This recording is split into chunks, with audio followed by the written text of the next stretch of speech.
আমরা অনেকের ঘরে কিছু কিছু বিখ্যাত মানুষ আছেন, তারার কিছু কিছু বিখ্যাত ডায়লগ আছে। আজকে জানবো তারার বিখ্যাত ডায়লগ গুলা।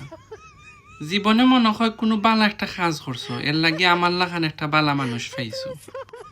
ইখান হইনা মাঝে মাঝে আমরা চিন্তাত পড়ে যাই, জীবনে মাত্র একটা বালা কাম করলাম। আচ্ছা, এই বালা কামটা কিতা আজ পর্যন্ত টুকাইয়া পাইলাম না। খালি আমারে পাইছো করি এই সংসারটা করলাম, যদি অন্য কেউ হইতো কোন দিন ফালাইয়া গেল গিয়ে। আসলে আমরার ভাগ্য অনেক বালা, একজন আউলিয়া পাইছি। তারার বিশেষ একটা ডায়লগ আছে, আমারে পাওয়ার লাগি মানুষ লাইন ধরে আসলো। ইকান হলে ওখান হইয়া মন্ডে সান্ত্বনা দেই, আসলে সস্তা জিনিসের তো একটু কাস্টমার বেশি থাকে। বালা মানুষ পাইছো এর লাগি কিচ্ছু হইরাম না, আসলে শুক্রিয়া আদায় করা উচিত, কারণ বালা মানুষ লাইফও পাইছি। বিশেষ দ্রষ্টব্য, এই মানুষগুলারে কোনো সময় চলাইও না বা তারারে রাগ তুলাইও না, কারণ তারা চললে বা রাগ উঠলে তারার মাথা ঠিক থাকে না।